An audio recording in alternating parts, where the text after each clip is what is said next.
Assalamualaikum warahmatullahi wabarakatuh. Selamat pagi anak-anak. Mudah-mudahan semua dalam keadaan sehat dan happy ya, dan pasti semangat. Oke,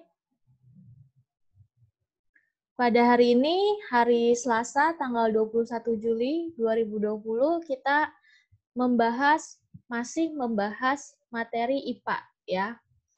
Kelanjutan dari kemarin.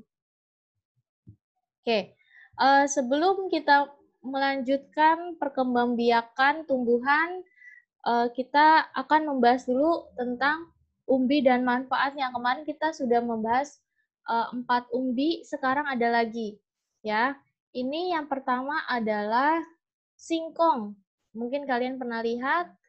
Apa manfaatnya? Singkong mengandung sumber energi karbohidrat yang setara dengan beras. Selain itu, singkong dapat diolah menjadi tepung gaplek dan tepung tapioka. Selain kaya akan karbohidrat, singkong juga memiliki banyak kandungan vitamin C dan zat antioksidan lain, seperti asam fenolik, astraquinones, saponin, dan alkaloid yang berguna bagi kesehatan kulit. Ya, yang kedua adalah talas. Ya, apa manfaatnya? Beberapa olahan hasil talas, yaitu ceriping, kolak, dan talas rebus serta goreng. Talas juga dapat dibuat menjadi tepung talas. Tepung talas dapat diolah menjadi dodol dan bolu. Talas adalah sumber serat yang baik, juga memiliki berbagai nutrisi lain yang dibutuhkan oleh tubuh manusia. Beberapa manfaat talas adalah menstabilkan kadar gula darah, menyehatkan saluran cerna, serta menurunkan risiko terkena penyakit jantung. Dan yang ketiga, mungkin kalian sering lihat ya, ini namanya kentang. Apa manfaatnya? Kentang dapat diolah menjadi makanan, misalnya menjadi sop dan sambal kentang. Manfaat kentang bagi kesehatan antara lain, yang pertama menguatkan tulang karena umbi-umbian ini kaya akan fosfor dan kalsium yang dapat mencegah terjadi pengeroposan tulang alias osteoporosis. Yang kedua, menyehatkan jantung karena kentang mengandung serat, potasium, vitamin C, dan vitamin B6 yang mendukung kerja jantung. Oke, selanjutnya. Oke, ya, ini kita akan lanjut dengan pembahasannya kemarin. Kemarin perkembangbiakan tumbuhan ada dua, yaitu vegetatif dan generatif. Ya, hari ini kita akan membahas tentang perkembangbiakan yang vegetatif ya. Apa itu perkembangbiakan vegetatif? Perkembangbiakan vegetatif adalah perkembangbiakan tanpa melalui perkawinan. Perkembangbiakan ini dilakukan dengan cara menggunakan bagian tubuh induknya. Perkembangbiakan vegetatif hanya melibatkan satu induk saja, sehingga sifat anaknya sama dengan sifat induknya. Ini adalah pengertian dari perkembangbiakan vegetatif. Perkembangbiakan vegetatif terbagi menjadi dua, alami dan buatan. Ya. Oke, perkembangbiakan vegetatif alami ada tunas daun, ada umbi batang, dan ada umbi lapis. Ya, ini tunas ada pada pisang dan pohon bambu ya. Batang yang ada di dalam tanah akan membentuk tunas. Ya, ini contoh dari tunas bambu.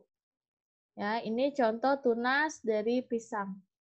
Oke, tunas daun. Tunas ini tumbuh pada ujung atau ketiak daun.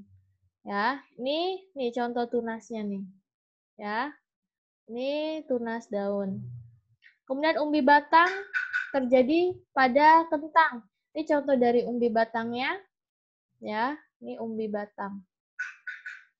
Oke, kemudian umbi lapis. Ini terjadi pada bawang.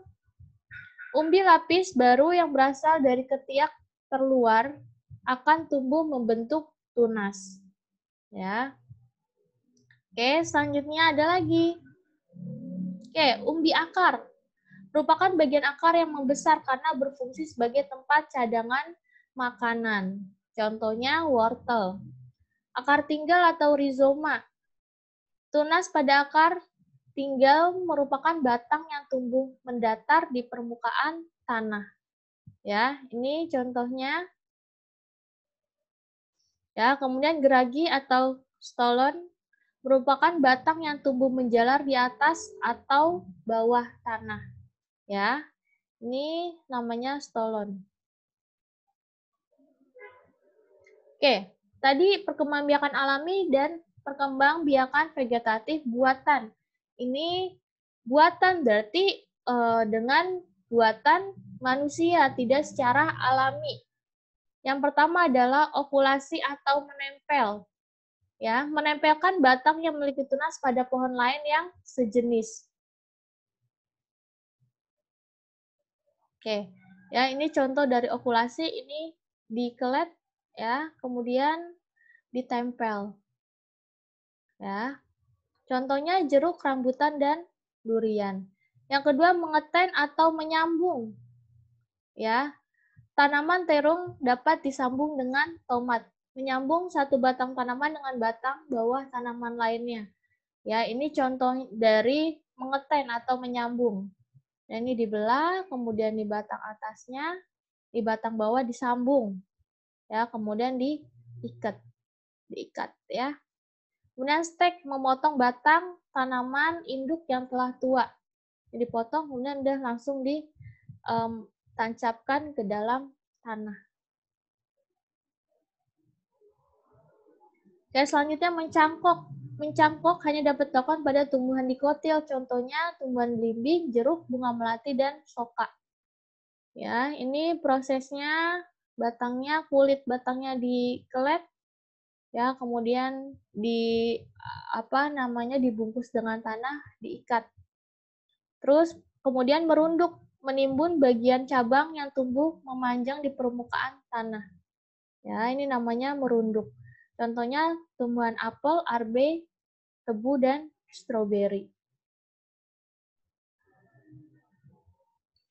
Oke, demikian penjelasan dari Bu Fitri. Jika ada yang belum jelas, kalian bisa bertanya langsung kepada Ibu. Terima kasih. Wassalamualaikum warahmatullahi wabarakatuh.